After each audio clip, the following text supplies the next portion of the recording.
I know I haven't kept you up to date. I just started brewing beer. I'm using the Pinter. This is the glass they send with their beer. I've already gone through the brewing process. There's plenty of videos that you can watch to see that. Um, they give you a recommended brew time and a recommended tapping day after conditioning. They also give you an early, the soonest you can possibly do it brew time and the soonest you can possibly do it tapping day. I'm brewing the En Casa, or brewed the En Casa. It's a Mexican lager. I enjoy Mexican lagers, and I enjoy American lagers. Anyway, Old Milwaukee is my go-to everyday beer. This is like a Modelo. Uh, anyhow, I'm at the earliest possible date. I brewed it for the longest date that they recommended, plus 2 days, because that was recommended by the beer chef, and I appreciate all his knowledge to help me out with this. Watch his YouTube channel if you get a chance. And then I put it in the refrigerator, and I cold crashed it I think 2 days, maybe even 3. I'll have to double check on that. And then I conditioned it for the minimum amount of time for conditioning after that. And that is where we are right now. I'm going to do a taste test for the minimum number of days. And then I'm going to do the recommended number of days and do another taste test. And then I'm going to do the beer chef's golden rule of 2 days on top of everything Pinter says. So 2 days more for brewing, 2 days more for lagering or conditioning. And then taste it then and see if I notice any difference in the flavors, how it's modified, if it's gotten mellower or what the characteristic changes are. But here we go, my first pour out of the thing after the recommended number of, or the shortest number of days.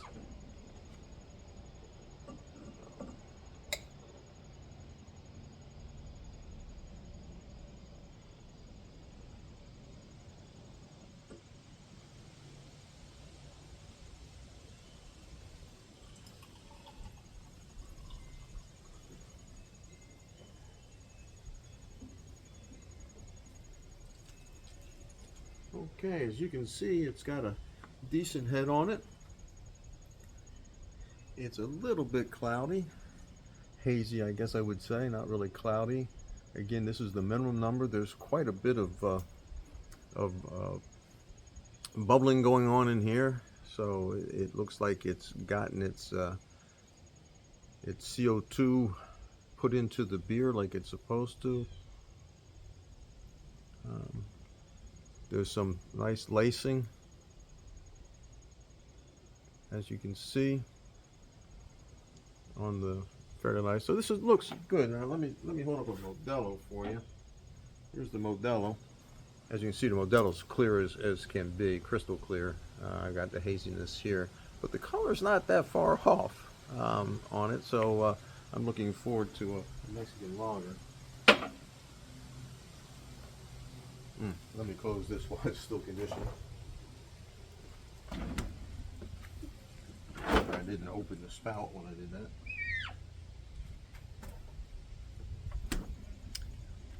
All right. The smell is a little harsh, I would say. I don't know how to describe beer smells yet. I'm still working on learning this kind of language, but I'll recognize that smell and see if it gets any different. All right, let's give it a taste.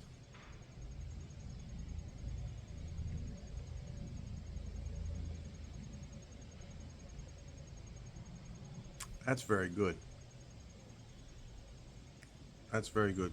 There's a little aftertaste going on, but it's not too dissimilar to the aftertaste I get with Modelo. I actually prefer Old Milwaukee because it's got a sweeter finish than Modelo, and it doesn't have that little aftertaste at the end that I've noticed with Modelo. But maybe that's the Mexican lager and the grains they use for that as opposed to the American lager. I don't know, but this is definitely a decent beer. I brewed beers 40 years ago. It's been that long. Yes, I am that old. 40 years ago, and it was bad. It was bad. This is drinkable. This is good, and hopefully it'll only get better. Like I say, that smells just different, a little off. It's not strong and it's not bad. Maybe if I let it decant for a little bit, let it sit out for a minute, and the temperature go down. I'm really happy with the carbonation on this. I don't know if you can see that or not because it's a little bit hazy, but I'm really happy with that carbonation.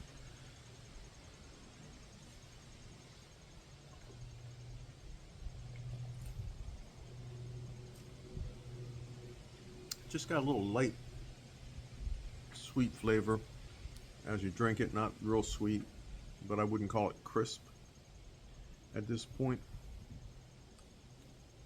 Maybe, I don't know. Again, I have to learn the language. I like it. Would I buy it again at this point? I'm not sure because it's fairly expensive when you brew with a pinter compared to getting a 30-pack of Old Milwaukee. And I like the Old Milwaukee a little better than this, although, like I say, this is good, and I think it's only going to get better. So I probably wouldn't buy it again at this point. I'll let you know at the next taste test whether my mind is changing. And I know when you brew beer, you're doing it for the fun, for the hobby. You're not necessarily looking to save money.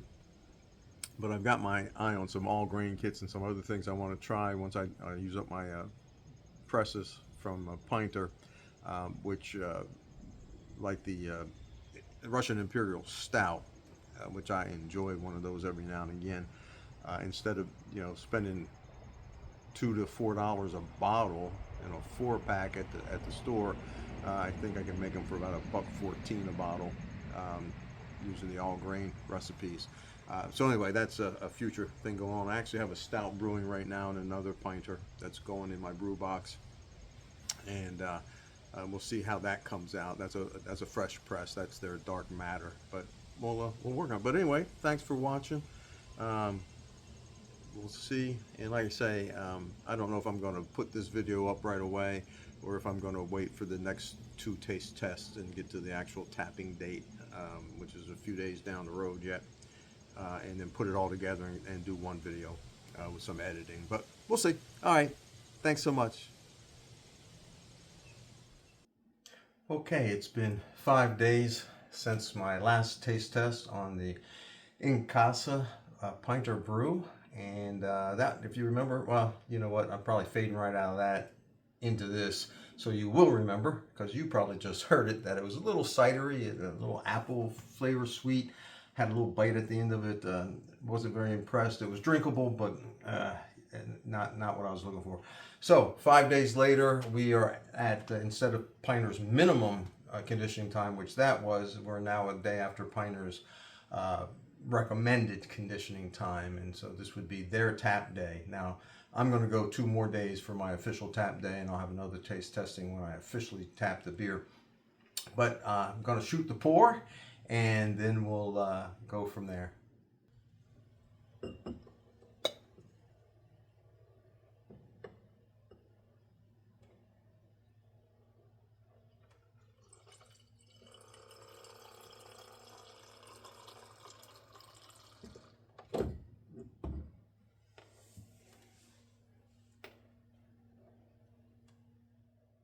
Well, it was a nice pour. You can see, well, you saw the head on the pour. You can see just a little bit more here. It's still just a little bit hazy. It's not horrible, but I wouldn't call it crystal clear. It's pretty good, actually. You've got the fine bubbles in there for the carbonation. I don't know if you can pick that up on the camera or not. Yeah, there you can see them. Yeah, it's got the fine bubbles of carbonation. It's kind of clear. Oh, that's right. I'm going to compare it to a Modelo. Boy, coloration is pretty close. Modelo might be just a hair darker, but I would say maybe not. Anyway, look pretty similar. I think the Modelo looks just about as hazy in the bottle. I don't know about in the glass that it would, but anyhow, nice smell. It's not as fruity as it was before. There's still a little hint of fruit in the smell, but it smells a lot more crisp. All right, we're gonna go ahead in for the taste.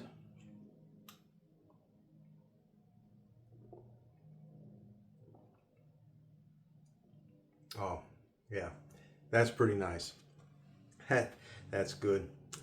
Still just a hint of sweetness, but it's not that really strong apple cider taste or cidery taste.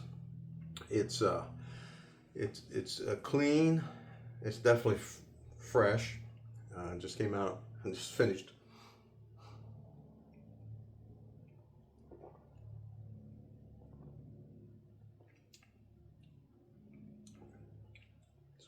Light body. It's a lager. Yeah, it's good. I would say that's pretty good.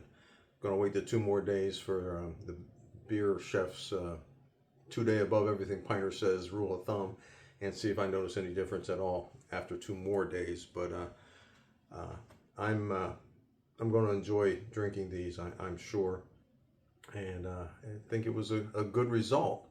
Now these are expensive. I can get a Modelo for quite a bit less than what it cost me per. I did it by 12-ounce bottle, but per 12-ounce serving of this. This is pricey when you buy those fresh packs, and I don't know if it's because of the tariffs or prices are starting to climb. But anyway, so I probably wouldn't buy it again. I'm happy with my old Milwaukee at like 45 cents a can, or my Modelo at a buck or something a bottle. This is more like $2.53 a pour, so I'm not doing that. Got a stout that's getting ready to come out. I'm going to taste test. I just finished cold crashing it today. This morning, took the dock off, put it back in the refrigerator horizontal for the conditioning, and anyway, looking forward to trying that as well. Now stouts are more expensive out on the market, so that might be a little bit of a better deal, but we'll see. Anyway, cheers and thanks for watching. Again, thumbs up helps my logarithms, and would appreciate a subscription if you like my stuff. All right, thanks.